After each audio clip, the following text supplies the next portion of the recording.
de Diputados. ¿Tenemos a Claudia? Bueno, una de las consejeras que votó, ¿no?, a favor de pausar algunas actividades de este proceso de revocación es Claudia Zavala, y la tengo en la línea telefónica o vía Zoom también. Claudia Zavala, consejera electoral del INE. ¿Cómo estás, Claudia? Buen día. Hola, Adela, muy bien, muy buenos días. Con el gusto de saludarte, saludar a la audiencia, por supuesto. Muchas gracias, Claudia. Bueno, supongo que escuchaste a Sergio García Luna ahora. Claro que sí, lo escuché con mucha atención. He estado siguiendo la discusión pública que se ha dado sobre este tema, que me parece muy interesante que ustedes nos den la cobertura para que la ciudadanía esté informada de pues cuáles son las razones que sustentan las decisiones de unas autoridades y de otras. Más allá de calificar los temas, me parece que es importante que se ponga en el debate público Y entonces, dile a la audiencia, ¿tú por qué votaste en favor de pausar algunas actividades de la revocación? Claro que sí, Adela, con mucho gusto. ¿Cuáles fueron tus motivos, pues? Ajá, yo creo, como lo expresé en el Consejo General y quedó en el acuerdo también que nosotros emitimos como autoridad, estamos obligadas a darlas y a ponerlas por escrito, son varias cuestiones jurídicas. Primero, yo creo que cuando hablamos de la democracia, no debemos de dejar de lado que la democracia sustantiva, esta de que nosotros ejerzamos nuestros derechos, es tan importante como la democracia procedimental, y sobre todo en México, por la historia que tenemos. Entonces, el legislador de hoy, el legislador que legisló en septiembre de 2021, dijo expresamente que la revocación de mandato, por ser este ejercicio de participación directa ciudadana tan relevante que implica quitar a un presidente, le dio las mismas categorías de certeza y de seguridad jurídica al procedimiento que se debe seguir para la consulta. En ese sentido, se deben de guardar todo el modelo que hemos construido a través de todos estos años, que es seguir como si fuera un proceso electoral. Eso es lo que dijo el legislador, eso es lo que está en la Constitución y en las leyes. Pero no hay que dejar de lado también que en la propia Constitución y en la propia ley se exigen dos cosas importantes. Por un lado, se exige que se dote de suficiencia presupuestal a las autoridades cuando hay una nueva ley y hay nuevas atribuciones. Eso lo dice el artículo 126 constitucional. Y también tenemos una ley federal de presupuesto y responsabilidad hacendaria en la que dice eso mismo y exige que la Cámara de Diputados, cuando esté en este supuesto, tenga que hacer la proyección presupuestal y dar razones de cómo va a dar esa suficiencia presupuestal. Pero hay otro elemento muy importante, Adela y auditorio. Dice la ley que no podemos hacer ningún pago que no esté previsto en el presupuesto o que no esté previsto en la ley.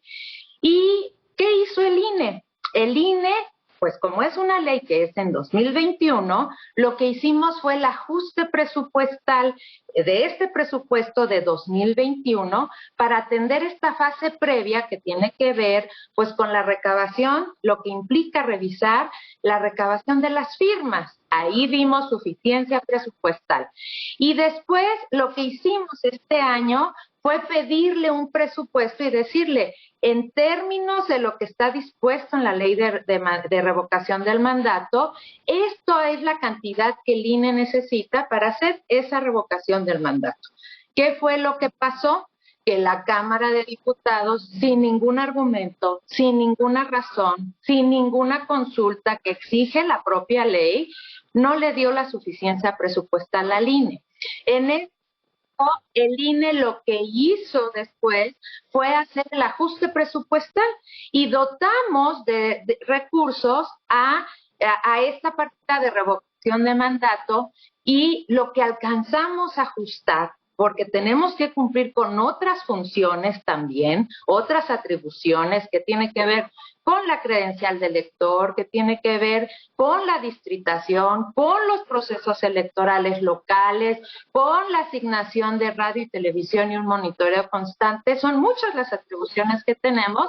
Le dimos suficiencia presupuestal y alcanzamos a juntar 1,500 millones de pesos.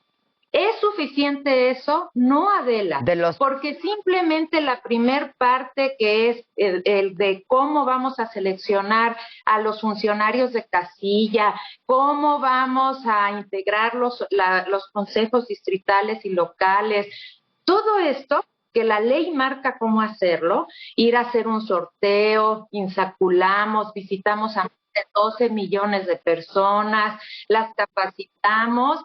Todo eso por lo menos cuesta 1,800 millones. Esa es la primera fase del proceso y eso está regulado. Entonces, frente a esto, nosotros acudimos a la Suprema Corte.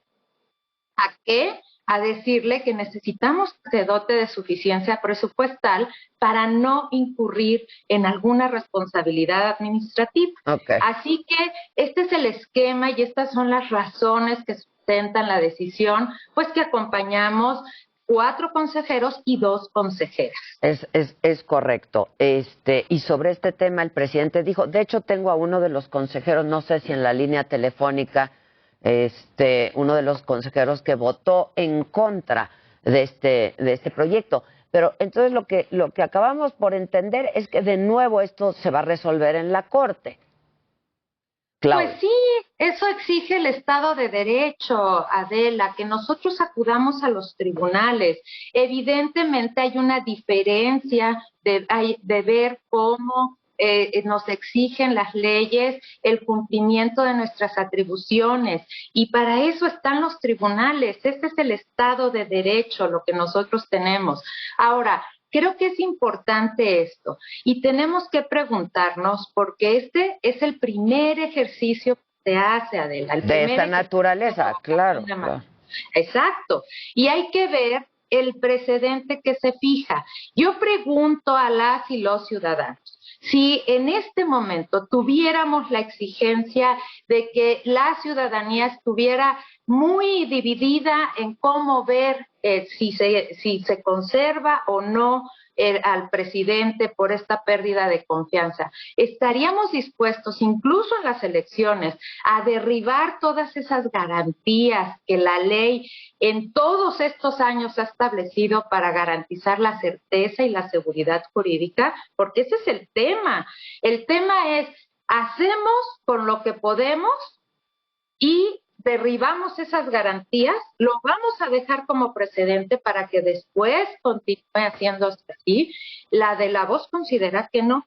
Y yo escuché las voces de mis colegas también en los que decían, podemos hacer esto, pero era necesariamente, implicaba quitar algunos procedimientos que la ley actual no lo permite para dar esa garantía. No lo permite, estarían incurriendo en falta, digamos, en caso de hacer.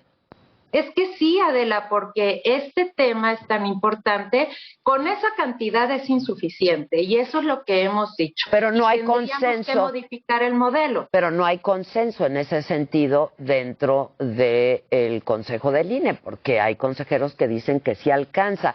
Tengo unos minutos solamente, Claudia, y me gustaría escuchar lo que tiene que decir también el consejero Uquipe Espadas, quien votó en contra del proyecto, y lo escuchamos juntas, si te parece. Uquipe, buenos días.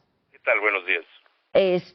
Bueno, yo creo que la pregunta que nos hacemos todos es, ¿por qué hay consejeros que dicen que sí alcanza y otros que dicen que no alcanza? Si nos pudieras tú dar tu opinión al respecto y compartirla con el público. Bueno, a ver, es que yo no soy de los consejeros que dicen que sí alcanza.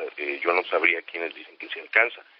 Yo voté en contra, no porque pensara que sí alcanza, sino porque, en mi opinión, a partir de la resolución de la Corte que nos dice, ustedes no tienen un déficit presupuestal, porque como no es un hecho que se vaya a realizar la consulta, ustedes no saben si van a necesitar o no van a necesitar ese dinero. Eso es lo que dice la Corte. A mí me parece en consecuencia que era prematuro que el INE fundara un acuerdo, bueno, motivara un acuerdo en una carencia presupuestal que, de acuerdo con la Corte, aún no existe. La Corte no nos dice con ese dinero si les alcanza. La Corte lo que nos dice es, no saben ustedes si les va a alcanzar, porque todavía no es un hecho que se vaya a realizar la consulta.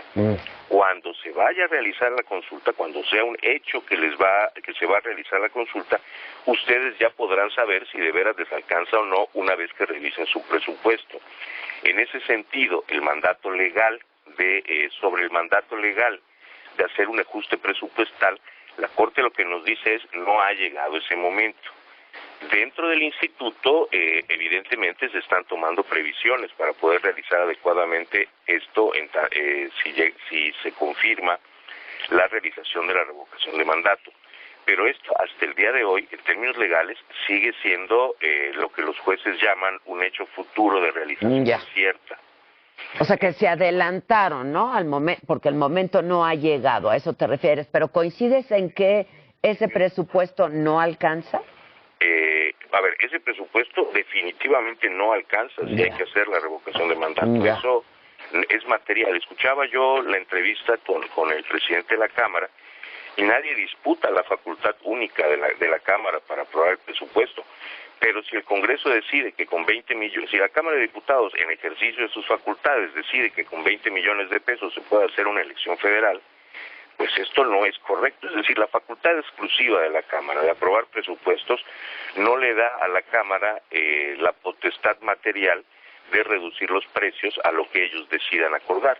Una revocación de mandato cuesta 3.830 millones de pesos, dinero que ni de lejos tiene el Instituto Nacional Electoral el día de hoy, porque el Instituto tiene una serie de obligaciones que cumplir y que no puede evadir, destacadamente las laborales, que por cierto, la misma suspensión de la Cámara, la no suspensión de los plazos establecidos en la ley por parte de la Corte, también tiene una resolución donde concede una suspensión para efectos de la aplicación de ciertas reglas salariales y ordena que el INE garantice el pago de salarios y prestaciones a todos sus trabajadores, que son 17,000.